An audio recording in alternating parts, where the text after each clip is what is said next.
안녕하세요. 김우현입니다. 오늘은 토지 침범 분쟁 중 빈번하게 발생하는 건물 철거 소송에 대해서 자세하게 공부해 보려고 합니다. 부동산 하면 역시 이분입니다. 김재윤 변호사님 나오셨네요. 변호사님 안녕하세요. 예, 안녕하세요. 네, 반갑습니다.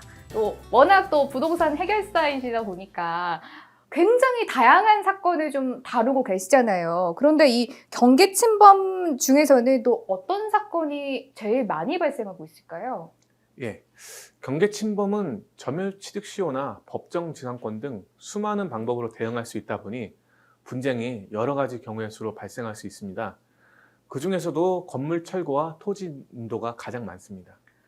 근데 변호사님, 그 건물 철거하면 그냥 자기가 알아서 할 수 있는 거 아니에요? 이것도 변호사님 도움이 필요한 건가요? 예, 많은 분들이 그렇게 알고 계시는데요. 사실 건물 철거 소송은 법원의 판결을 통해 해결해야 합니다. 건물 철거는 재산권의 처분행위이기 때문에 법원의 허가 없이 개인이 홀로 진행할 수는 없습니다. 위 사례처럼 토지 원 소유자의 동의나 허가 없이 주택 등 건물을 지어 사용 수익하는 것은 명백한 불법 행위이므로 상대방에게 철거를 요청했을 때 이에 불응할 경우 법원의 소송을 통해 구제받을 수 있게 됩니다. 와, 정말 그 전국의 불인이들이 이렇게 무릎을 탁 치는 소리가 들리는 것 같습니다. 오늘도 몰랐던 내용을 배워가는 것 같은데요. 건물 철거 소송 조금 더 자세하게 들어가 보면 좋을 것 같아요. 예. 보통 우리는 남의 땅을 이용할 때 소유주의 허락을 받거나 임대차 계약을 체결해야 합니다. 만약 무단으로 건물이나 담장을 지었다면 민법 제214조에 따른 방해배제 청구권을 행사하여 건물 철거나 토지 인도를 청구할 수 있습니다. 온전히 재산권을 되찾기 위해서는 건물주를 상대로 철거 소송과 토지 인도를 제기해야 한다는 것입니다. 그러니까 변호사님 약간 어려운 것 같은데, 그러니까 정리를 해보자면 이게 그 소유권을 가지고 있는 사람이 누가 이제 내 소유권을 약간 뭐 방해하거나 침해할 것 같으니까 이 방해 배제 청구권을 행사를 해서 건물 철거 소송을 진행한다라고 저는 약간 생각이 들었는데, 이거 좀 자세하게 더 들어가 볼까요? 예, 맞습니다. 예. 저희 법인에서 진행된 사례를 통해 설명을 드리겠습니다. 문중으로부터 토지를 매수해 소유권 이전 등기까지 마친 정당한 소유주인 A씨는 정당한 권한 없이 무허가 주택을 점유하고 있는 B씨에게 건물 철거 및 토지 인도를 청구한 사건인데요. B씨는 해당 토지에 임대차 계약을 체결한 바도 없고 A씨에게 토지를 인도하겠다고 약속한 바 있음에도 불구하고 토지를 계속해서 점유했던 것입니다. 아니, 이분은 뭐 무허가 주택을 마음대로 점유하고 있었으면 당연히 주인한테 돌려줘야 되는 거 아니에요? 예, 그렇죠.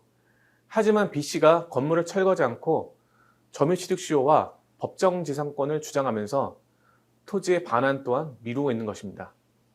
하지만 법원은 B씨가 토지 위에 정당한 권한 없이 건물을 점유하고 있으므로 건물을 철거하고 A씨에게 토지를 인도할 의무가 있다고 판단했습니다. 법원도 역시 그 A씨 주인의 손을 들어준 거죠.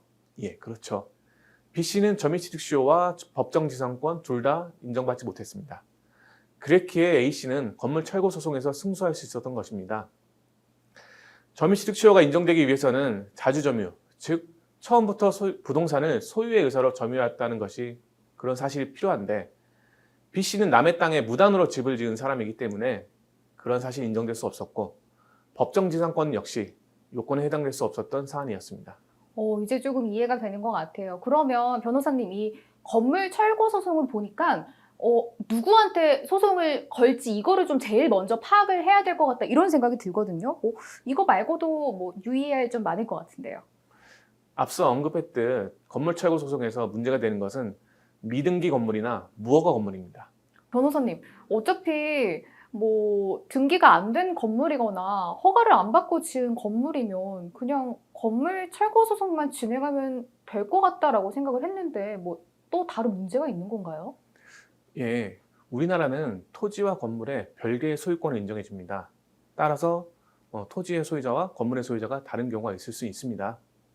그러나 토지 소유자의 동의 없이 건물을 지어 사용 수익하는 것은 정당한 사용 권한이 존재하지 않기에 명백한 불법 행위로 판단됩니다. 그런데 이런 미등기 건물이나 무허가 건물은 주로 재개발, 재건축 지역에 많이 있습니다.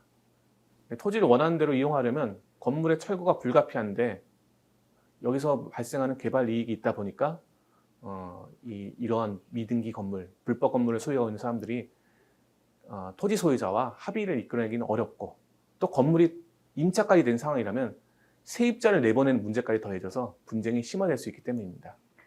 제가 생각하기에는 그냥 건물 철거 소송만 좀 간단하게 진행하면은 끝이다라고 생각을 했는데 이게 잘못된 판단이었던 것 같아요. 오늘도 역시 많이 공부를 하고 있습니다. 그러면 영상 마지막으로 마무리하면서 구독자분들께 뭐 주시고 싶은 팁, 말씀 있을 것 같아요. 예, 건물 철거 소송에 대해 오해하고 계시는 분들이 있는데요. 침범 당했다는 사실만으로 무조건 철거 소송이나 토지 인도를 청구할 수 있는 것은 아닙니다. 확실한 승소를 위해서는 해당 장소를 이전부터 점유하고 있던 사람이 불법으로 점유하고 있는 상황이 계속되고 있는 것이 필요합니다. 뿐만 아니라 임의로 건물을 철거하게 된다면 역으로 형사고소를 당할 수 있어서 주의가 필요한 부분이죠. 또한 점유이전 금지 가처분 신청을 해두는 것이 좋습니다. 이는 소송이 끝난 후 점유자가 바뀌더라도 강제 집행을 할 수 있는 권한을 보존해 두는 것입니다. 철거 소송의 경우 문제가 해결될 때까지 오랜 시간이 소요되기에 그 사이에 점유자가 바뀌어 인도받지 못하는 불상사가 발생하지 않도록 사전에 미리 준비해 두는 것이 중요합니다. 역시 변호사님 말씀대로 이 소송은 경우의 수도 너무 많은 것 같고 그래서 미리 더 대비를 하고 준비를 하는 게 중요하다라고 오늘 말씀도 기억해 보도록 하겠습니다. 이렇게 오늘 영상에서는 일상에서 자주 발생하는 건물 철거 소송에 대해서 자세하게 알아봤습니다. 김재은 변호사님과 함께했네요. 변호사님 고맙습니다. 네, 감사합니다. 구독과 좋아요, 알림 설정도 눌러주세요.